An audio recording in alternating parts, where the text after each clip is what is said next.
moving? Why, yes, I meant to tell you. Tom Jones has been transferred. They're moving to Fairbanks, Alaska. Oh, no. Well, now, wait a minute. I've been there. It's not so bad. As a matter of fact, it's so nice the population is growing faster than in any other area under the American flag. Wouldn't surprise me if the Joneses like it so well they'll stay. Tom thought they might. Well, it still must be an awful chore, moving that far. Why, there's nothing to it.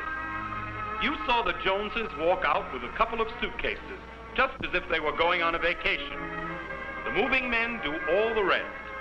Tom called it moving in the Martin manner. Well, that china is certainly being packed carefully. I don't see how it could possibly get broken. Oh, of course not. Nothing is ever damaged in the slightest. The Martin Company has a special procedure, almost a ritual for moving household goods. Every davenport, every chair, every dish, in fact, even the smallest items, are carefully wrapped in the cleanest and softest padding. Anything going to Alaska is transferred at Seattle into an overseas van pack, which is really a small truck body. This gives everything double protection and also makes it very easy to handle. Anywhere you live, Martin Van Lines can move you to Alaska in a jiffy. Well, if that's all there is to it, maybe it would be fun. They say Alaska is beautiful.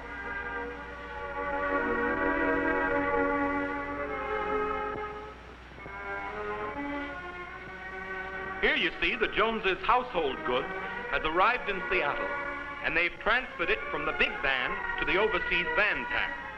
All nicely padded. Snug as a bug in a rug.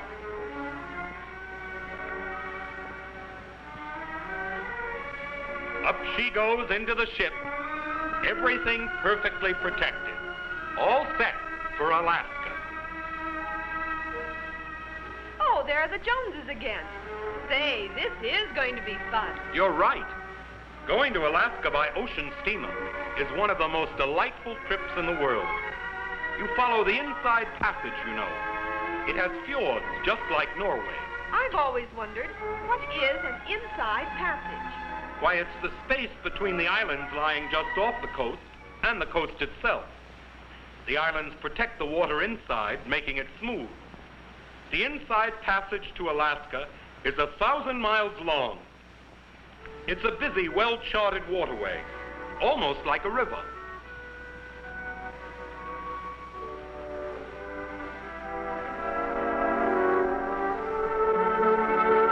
There, you can see on the map. You sail up the coast with the islands between you and the open ocean. They call it sailing sheltered seas.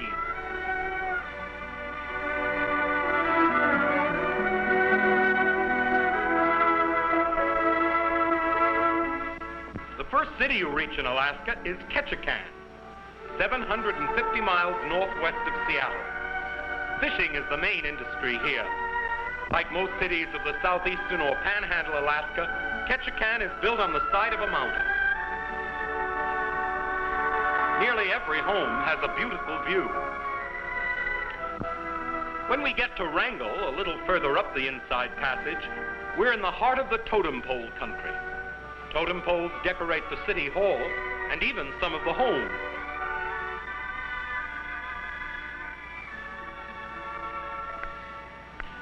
This chap is building himself a new home overlooking town and harbor in Wrangell. Sailing north, we go through Wrangell Narrows, where you can almost reach out and pick flowers ashore. Here's Petersburg with the Daily Mail plane landing.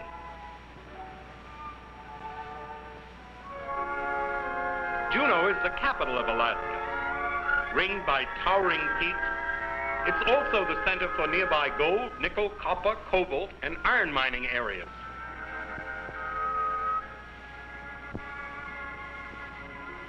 As on any ocean voyage, seagulls are always with us.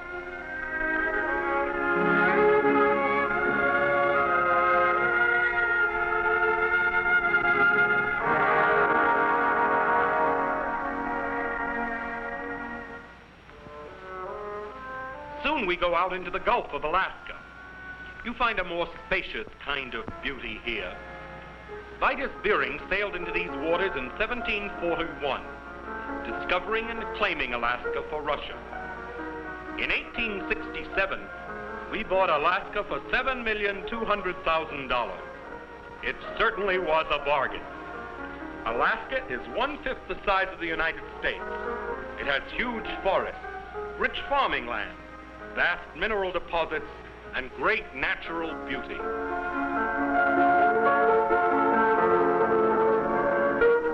Seward is the main seaport for interior Alaska. Its main industry is shipping, but there's some truck farming and dairying too. Seward and nearby Valdez have the farthest north year-round ice-free harbors in North America.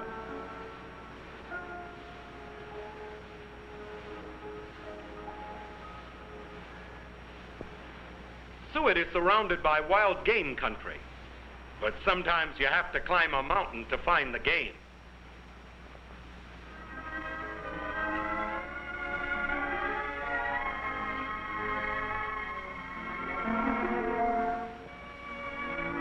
What's this bearded man looking for? Mountain goats. They live up in those crags, believe it or not. On the lower slopes are bear, moose, and smaller animals.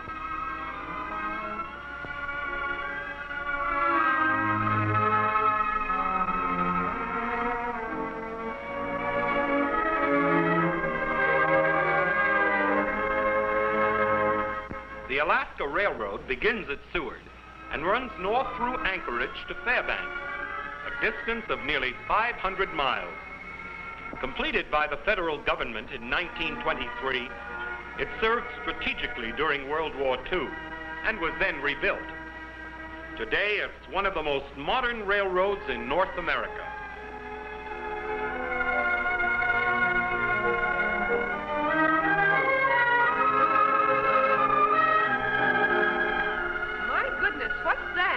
Behind the train?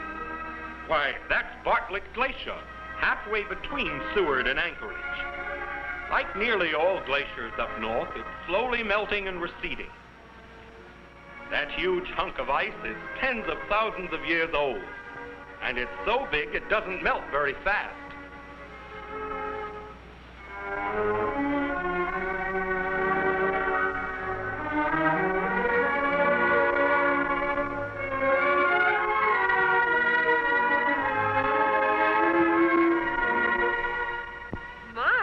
Quite a city, isn't it? That's Anchorage, the Chicago of the North, a center of defense, industry, mining, and agriculture.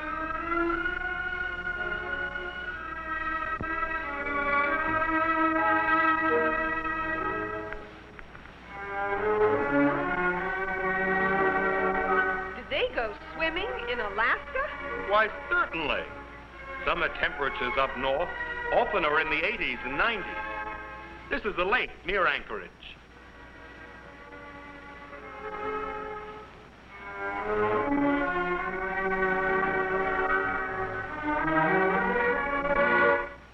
From Anchorage, a number of airlines fan out to cover the entire North Country. We're going to fly on one of those airlines, Revolution Airways.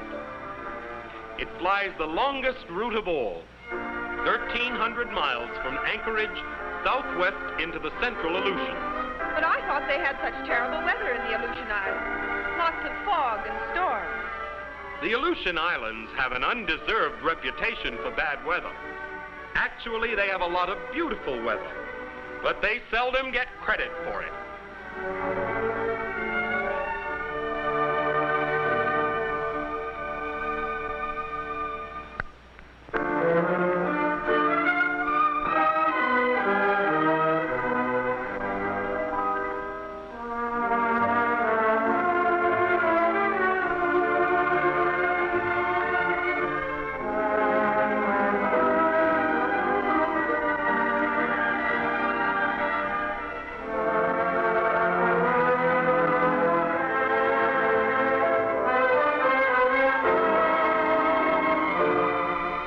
This is Mount Pablo, an active volcano, but not smoking just at the moment.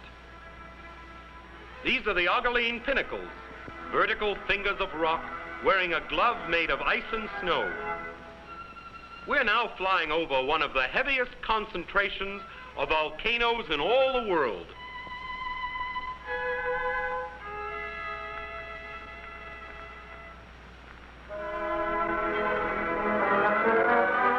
Here we are right alongside Mount Shishaldin, more than 9,000 feet high. This mount has been smoking like this for centuries. Its nickname is Smoking Moses. You notice there's no snow or ice on its sides. It's too hot. One lake green, the other blue. Almost like a chemist's laboratory. What you see down there is not tundra. It's grass. Grass that often grows 6 feet high. Abundance of grass and favorable climate make the Aleutian Islands excellent grazing ground. A couple of sheep ranches operate near here.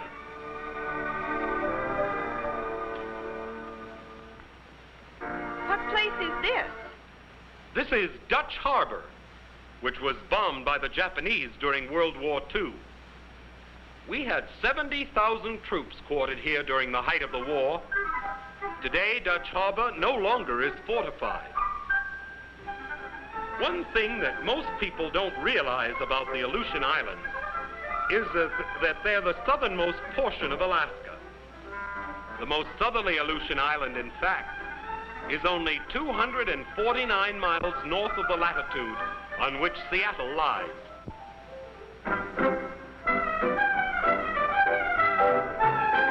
Now we're back in Anchorage, and we're going to take the Alaska Railroad northward on one of the most exciting train trips you ever saw. Leaving Anchorage, we soon cross Matanuska Valley, a prosperous farming area. Seen from the air, this fertile valley is checkered with green fields that have been hewn out of the forest. Agriculture in Alaska has expanded greatly in the last few years. These are some hunters getting off with their guns and packs. They're going moose hunting. Why, here's a moose now. Better eat fast, young fella. Better yet, get the heck out of here. Or you'll end up hanging on this rack with your daddy. The Alaska Railroad is one of the most northerly railroads in the world. Running nearly 500 miles north from Seward, it almost reaches the Arctic Circle. It crosses 5 mountain ranges and runs through some of the most scenic country on Earth. Daily trips are made by passenger trains from Anchorage running north and from Fairbanks running south. In each case, the train leaves at 8:30 in the morning and arrives at 8 o'clock in the evening. It's a delightful trip.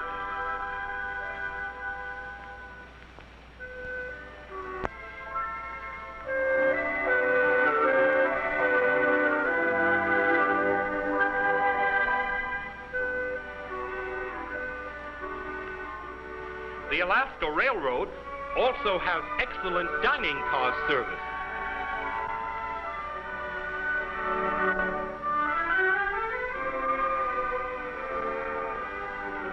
Shortly after noon, we get our first view of Mount McKinley.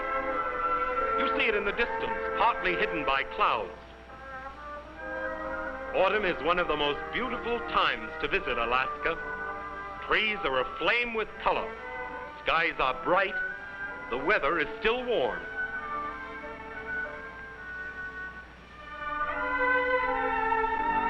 The Alaska Railroad runs through the edge of McKinley National Park. A splendid resort hotel is operated there, and these are tourists taking one of the hotel's limousines for a trip 90 miles down into the park.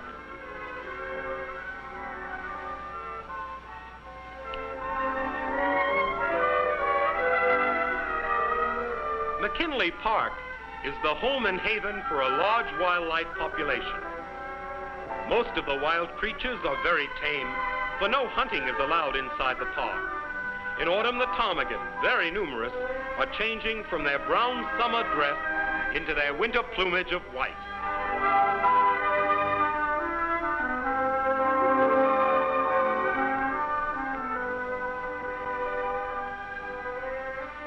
Canada jays are plentiful too, and always ready for a handout. There goes a caribou. These animals are not found in any other national park. Hunting is allowed with a camera, and McKinley Park is a photographer's paradise. Not only amateurs, but professional photographers as well come here to record wildlife in its native haunts and to shoot breathtaking scenery on every hand. The limousine trip with or without camera is an unforgettable experience. The most photographed object of all in the park, of course, is Mount McKinley. The limousine takes you within about 30 miles of the lofty mountain.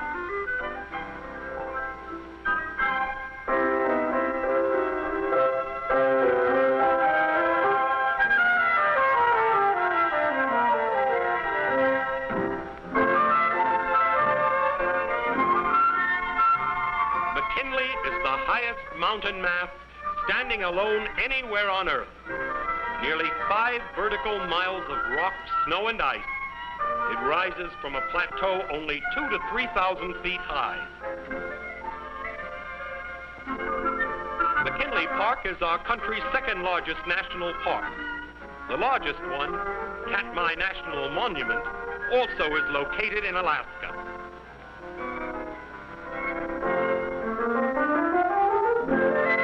Going on to Fairbanks, we find another large city, another center for mining, agriculture, industry, and national defense.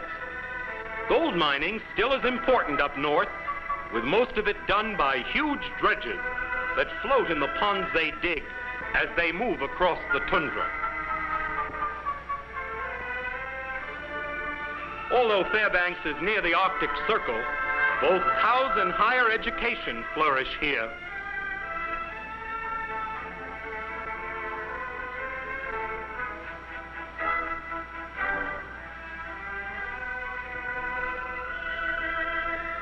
The University of Alaska, near the city, has one of the finest mining schools in the world. It also has a geophysical institute where astronomical and radiological research of strategic value is carried on. It's coeducational, too. Like other Alaska cities, Fairbanks is growing like Iowa corn, fast. Day and night, the streets are crowded, and there's a chronic housing shortage. You can tell that by just watching how fast a vacant dwelling soon is occupied. Even the igloos are snapped up by eager home seekers as soon as they arrive.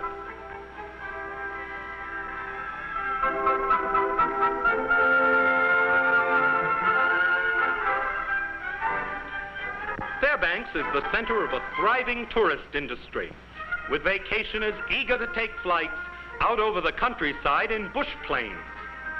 Bob Rice Alaska Tours offers a fascinating trip to an Indian village less than an hour away.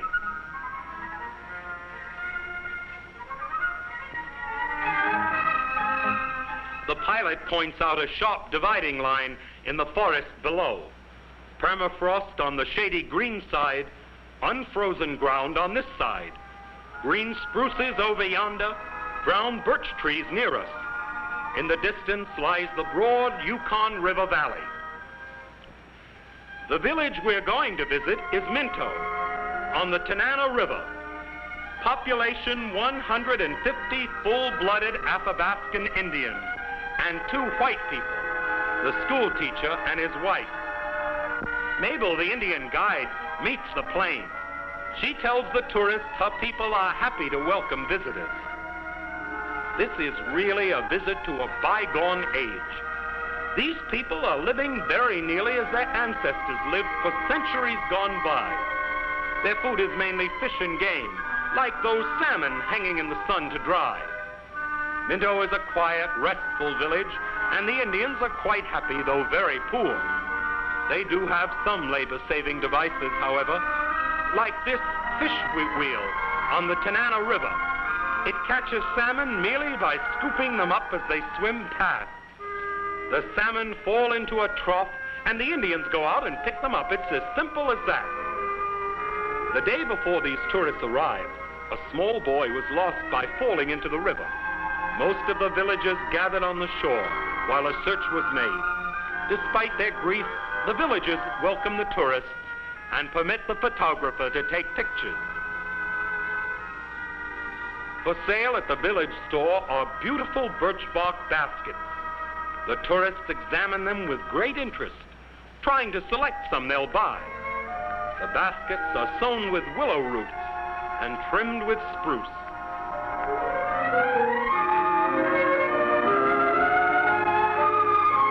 One of Alaska's greatest man-made assets is its system of sturdy, well-constructed highways. Most of these highways are paved, and they take the traveler through a fairyland of scenic beauty. The motorist who comes prepared for roughing it, who really enjoys outdoor life, will find Alaska's road system an open gateway to enchantment.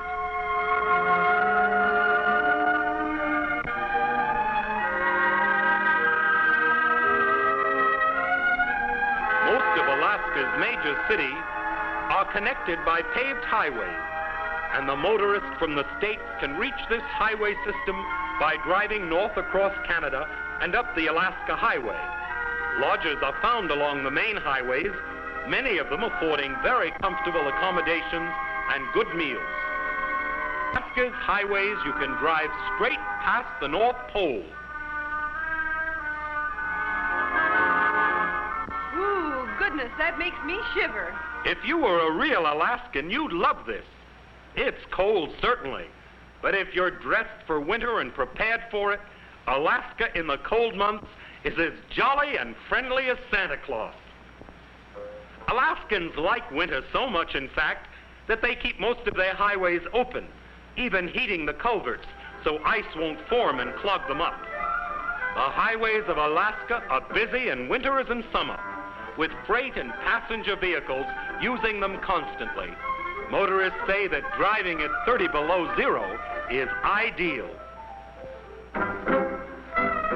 Different from all other parts of Alaska is the region around Nome, the historic city where millions of dollars worth of gold have been taken from the underlying sands. Ships arriving at Nome must anchor in the open sea, for there's no deep harbor. Their cargo is unloaded into lighters and hauled ashore. Pack ice freezes over the Bering Sea at Nome in November. It breaks up and melts in June. 3 out of every 4 of the residents of Nome are Eskimos. Like the Indians, they get most of their food from nature. These Eskimo women are picking berries on a tundra slope near the city. The red ones are low bush cranberries. The black ones are lingonberries. Very intelligent and gifted, the Eskimos love to draw scenes of Northland life. There are many artists among them, like Wilbur Wallach.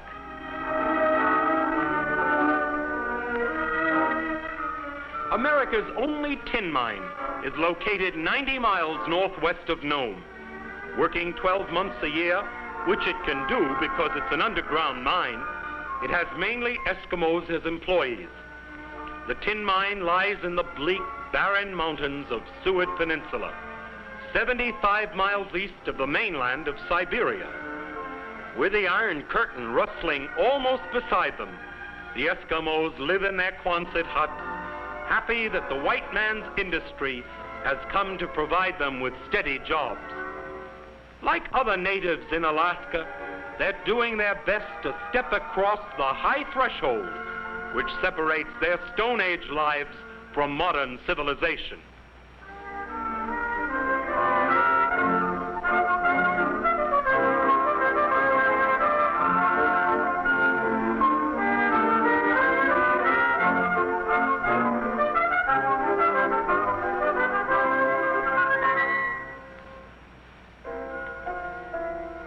Oh, there are the Joneses again.